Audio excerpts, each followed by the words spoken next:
look, these are complex, they're comprehensive, they're constructive negotiations with the Americans are ongoing. It's possible that they may not conclude by the 1st of August. We can hear from that small little statement that Mark Carney knew there was no deal coming with the United States of America. We also know that Mark Carney has not been able to keep one single solitary campaign pledge and is not qualified to do the job. Welcome back to the Canadian Shield. My name is Sterling.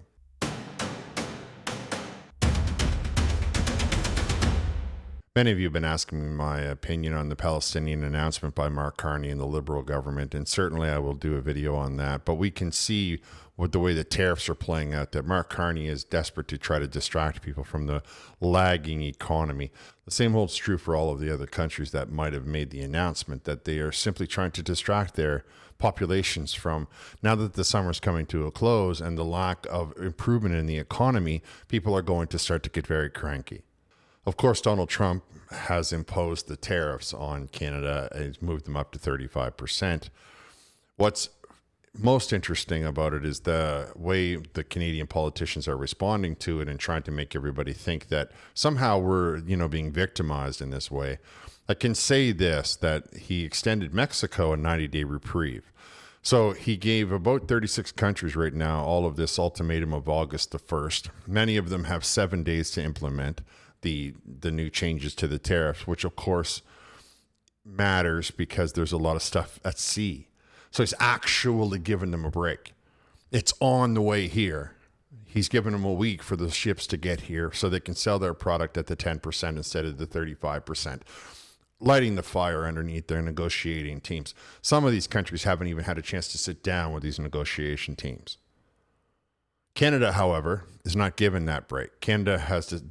Donald Trump has decided that it's going to happen right now, today. That's it. That's all. So everything going down that's not covered by CUSMA is going to be hit with this additional 35% tariff. As I've told you, however, CUSMA is probably the United States' only free trade agreement. And there is a lot of stuff covered underneath that. Of course, that's the sticking point. That's the problem. The Liberal government thinks that they can hide behind the CUSMA agreement. And Donald Trump wants to alter the agreement to allow for a free and open market. However, the other country in that negotiation, Mexico, which our press is happily ignoring, they got a 90-day reprieve, not a 7-day reprieve, 3 months. And why would they get a 3-month reprieve to get all of the things that Donald Trump has in order? Well, one thing for sure is that they have begun to crack down on the Mexican side of Donald Trump's and the United States wall that goes across the Mexican border. They're clamping down. They're arresting cartel bosses and sending them into the Americas to be prosecuted. By contrast, Mark Carney's traveling around the world pretending like status quo, like it's been for the last 20, 30, 50 years, has got to be good enough. And if it's not, he's just going to try to get his press to make everybody that supported Mark Carney to believe that it's all Trump's fault. And yet here we see again, Canadians are saddled with politicians who have no intention of changing anything. They have no intention of improving anything. They only want to talk a big game and produce no results and produce no changes, no improvements.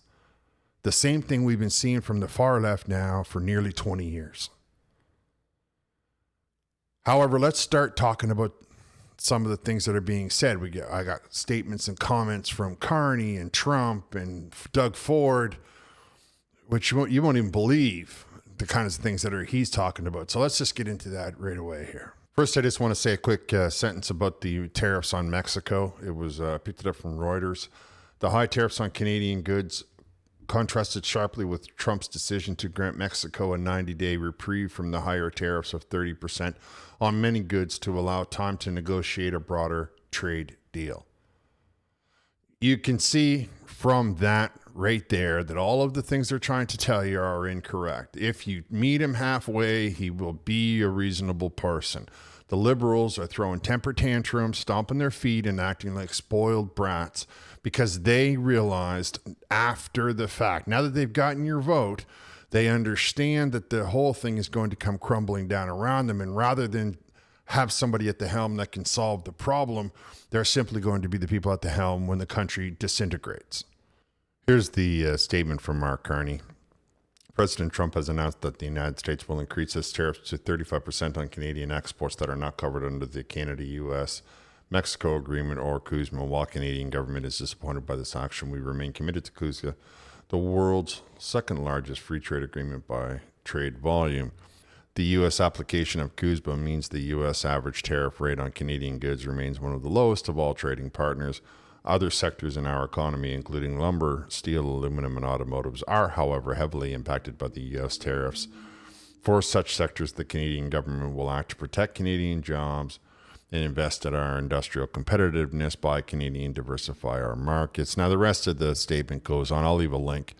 It goes on to try and repeat many of the same things they've been saying for months now. We're going to build Canada strong. We're going to do all of these things. Things that they have yet to do, they were never going to do, they cannot accomplish. So Bill C-5 only gives Mark Carney some sort of veto power. It's an overstep of bounds, and it is not going to ever bring anything to fruition in this country. The Liberal government is handing out free passes to parks for children and letting people save $20 if they want to take a ferry or drive over the bridge into PEI. They're not doing anything of consequence. They're not doing anything impactful. They are obviously standing still while all of these jobs flood into the United States of America. Some of the highest paying jobs this country has, especially in Southern Ontario, are actively being pursued into the United States, are actively being relocated into the United States as we speak.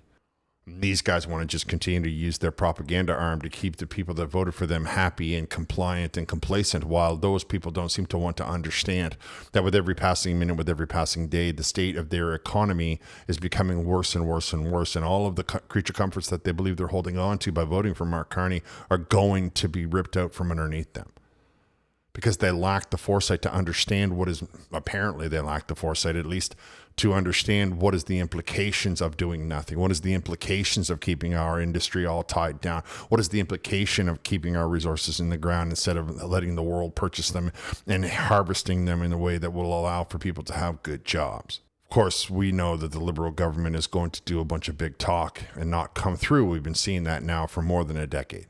Again, the fact sheet goes on to sort of support many of the position of the United States of America.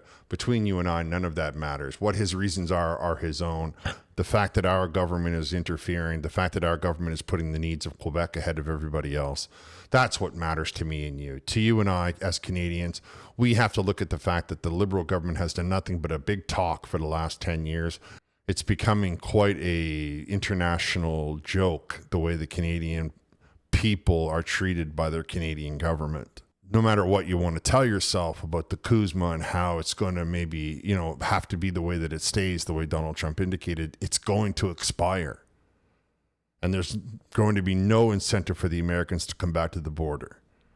But before I wrap that up, let's just look at a couple of other things that have been released by the various medias to try and understand where we are in the scope and the scale of things. Got this from Reuters. The proposed Canada-U.S. trade deal could be weeks away, says Ottawa. A proposed U.S.-Canada trade deal could still be weeks away, Ottawa's chief negotiator said on Friday, a day after the U.S. President Donald Trump imposed higher tariffs on imports from Canada. So that's not a good sign. That must be somebody who's in the room, and he's saying, no, we're not even close. I mean, imagine the idea that we have been hearing from Trump since January 20th, that he wants these things to happen. And here we sit coming in August and have done nothing, no improvements. We have not solved the problem. What does that say about us as a culture? What does that say about us as a people? That we can't even get anything done, that we can't get shovels in the ground. We can't secure our own borders. We couldn't even get a guy to be taken out of the Vancouver hijacker, had to be taken out by the Americans. We do not have the money that the Carney government wants to be spending in the Ukraine. We do not have the money that he wants to be spending in Gaza. Yet that's all he seems to be worried about, what's going on in other parts of the world. Meanwhile, here in Canada, our jobs are collapsing. Our products are being limited in what they're going to be sold down into the United States of America. And all of the people that said to you, hey, don't vote for Carney because he's not qualified, are now proven to be correct. And Donald Trump's words ring louder than ever. Never say never. Before I go to Doug Ford and his absurdity, I'm going to talk about what Francois Legault said, the Premier of Quebec. Now, I used Google Translate because he would never deign himself to write anything in English. So let's just take that with a grain of salt. The tariffs imposed by the Trump administration, which are increasing by 25%, it should probably read to 35%, excluding products covered by our free trade agreement, are damaging our workers and our businesses. These tariffs also harm American citizens who need our products and resources. Recent events underscore the importance we must devote to diversifying our markets and increasing our economic autonomy. We will support our workers and businesses. We are in contact with the federal government and other provinces on the next steps. We must continue discussions with the American administration. In all cases, we will defend the interests of Quebecers. What I don't like in there is that we're going to see what the next steps are. You've had 6 months. You haven't figured out a plan of action. You haven't told yourself, okay, let's go see what's going on. And remember that they keep talking about how the CUSMA is okay. And then they want to tell you that the Americans need our products. But if you take the oil out of it, the Americans give us 5 times what we give them. We import more than we export if you remove the oil. So I don't agree. I don't think that they need us more than we need them. And if they did need us more than we need them, you would see Donald Trump change his position, which is one of the reasons I believe that he's letting Mexico off the hook, because they probably have things down there that are a little more difficult to access, right? They're not worried about the Mexican timber, for example. They have a lot of timber in the United States.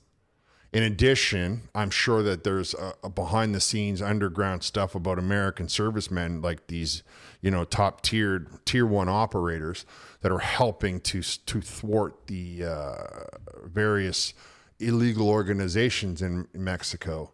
And so they're making some sort of a deal that way, a deal they probably offered to Canada, but Canada, in their increasing wisdom, decided that they were going to do it on their own without any assistance and without any knowledge or without any comprehension or understanding. Ontario's Premier Doug Ford had something to say, conservative in name only Doug Ford. Canada shouldn't settle for anything less than the right deal. I don't know if he's paying attention to the other deals that are being handed out around the country. Why does he feel that we should be exempted the same deals that everyone else is making? Why does he feel we should be special? This is the kind of thing that makes no sense to me. Now is not the right time to roll over. We need to stand our ground. Oh, yeah, you know what's really interesting about that, Doug Ford, is you just gave yourself a raise to $300,000, and the rest of us are tightening our belts. The increase in U.S. tariffs to 35% is concerning, especially with tariffs still in place on steel, aluminum, autos, forestry, and now copper, while Canada continues to benefit from zero tariffs on all trade that USA compliant, CUSMA compliant, representing over 90% of our American exports. They keep slipping this number up, right? First time I saw it was 78%, now it's 83%, now it's 90%. Because they got the number 90 from the Bank of Canada governor, who was saying, oh, no, most of it, if they just fill out the paperwork, everything will be okay. The point that I'm trying to make is that if it's compliant, what are you worried about?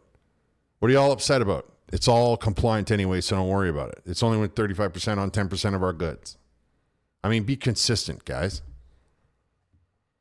We need to do everything in our power to protect workers, businesses, communities from the impact of the tariffs. The federal government needs to hit back with a 50% tariff on U.S. steel and aluminum.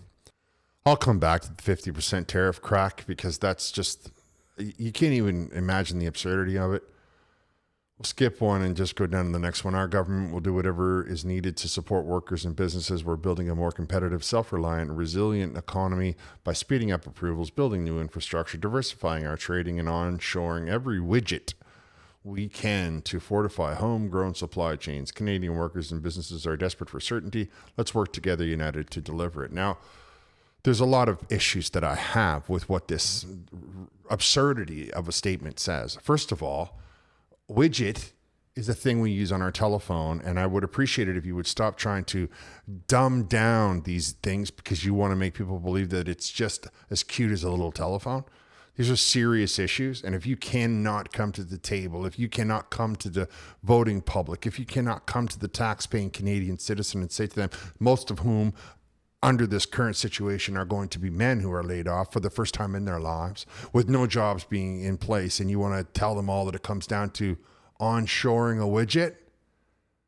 Do you really believe that acting with such flippant, nonchalant approaches is something that's going to satisfy the very profound and absolute concerns that they're living with every passing minute? On top of I won't use the word that I want to use, but let's just say the foolishness of that statement. He then goes on to ask that we impose 50% tariffs on anything coming into Canada from America. That's a genius move, because we already in Canada have the highest cell phone rates, we have the highest telecommunications rates, the highest internet rates, the highest rent rates, the highest grocery rates. And what the genius Doug Ford and his press handlers, his media officers think we should be doing is putting more money on the backs, more costs on the arms of Canadian people. We should make things 50% more expensive if they come out of the United States, though we don't have anywhere else to make them. Or perhaps conservative in name only Doug Ford thinks that we should rely heavily on China. I mean, he already took the talking points from Mark Carney in the first paragraph of that absurdity, of that lack of comprehension of the situation going on. Now, I have been telling you all from the very beginning that these tariffs on the steel, aluminum, and copper and on the cars are not going to go away. I can say that about the cars because I understand basic economics and basic business. You would think that maybe Doug Ford don't know no better, but Mark Carney is supposed to know better. And you have to wonder why he hasn't moved on that. Why, on the one hand, he's trying to demand that these organizations make 20% of their cars batteries only, and at the same time standing idly by as they move the entire industry into the United States to placate Donald Trump's desire to have the cars 100% manufactured inside of the United States of America and thus avoid any tariffs.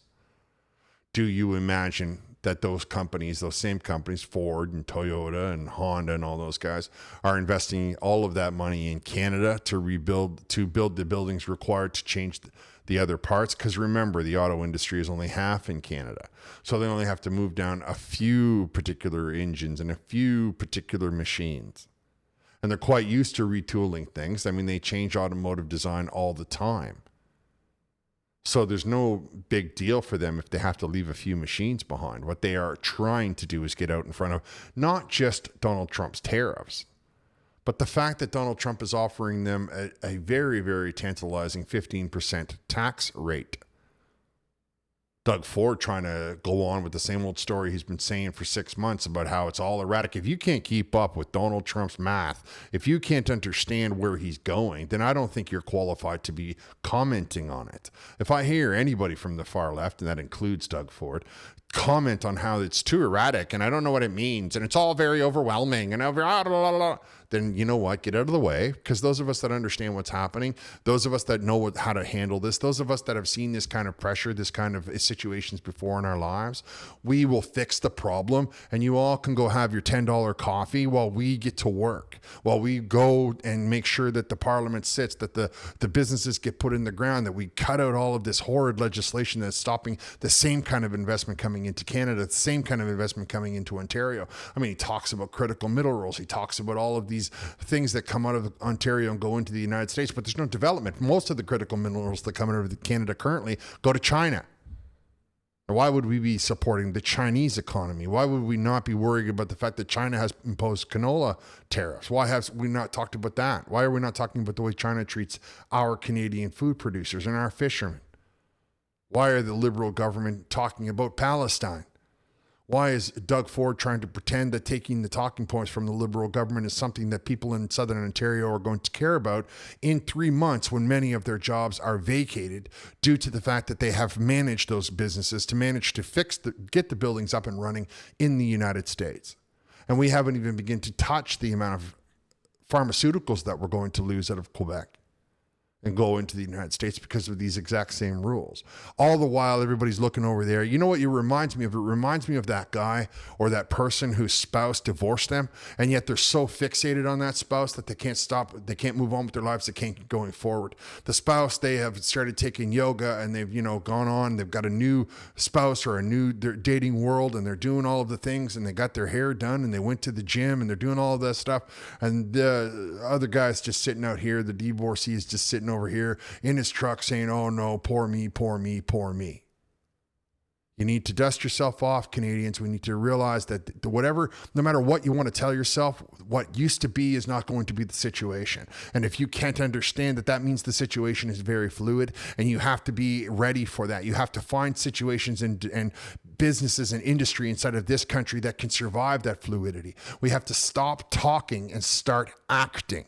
Now, I've heard the Liberal government talk a big talk for 10 years. I've heard Doug Ford talk a big talk now for years too, because he is my premier. And I'm telling you right now that without action, we are all rocketing into poverty that up to now, most Canadians, the people that were born in Canada, have only ever read about in books.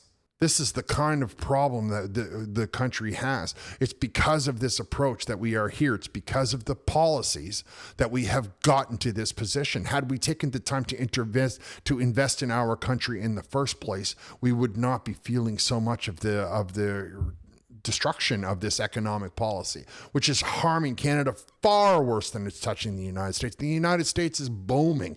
They got $16 trillion investment. The Wall Street is loving every second of it. The average, ordinary, everyday American is seeing his pocket get fuller and fuller. His food prices come down, or her food prices come down. Many regions in the United States are getting jobs, more jobs than they have people to fill it. They're going to get electricity from private people like Apple. They're getting their phone made locally so that they can have it made in America. In Canada, we're running around going, oh, we're going to go to France and talk to them about Palestine. And Doug Ford's like, oh, we need to make it 50%. We're going to show the Americans. We are not going to show the Americans. And harming the Canadian economy is not going to show the Americans anything. I have told you from the very beginning, Canada cannot win a trade war. We could not, and I've said it before, we're not going to be able to win a trade war with Greenland. That's how bad we are being led in this country. That's how poor we actually are. That's how weak our position truly is. And primarily based on the fact that these environmentalists decide that they're going to put down laws that centralize power and try to make everything look like the Chinese government or the government of the USSR, where everything has to be approved by Mark Carney or one of his friends, one of his ministers, while industry gets choked out, while investment gets choked out, why entrepreneurship gets choked out, so they can feel like they're in control of your every day, of your every minute.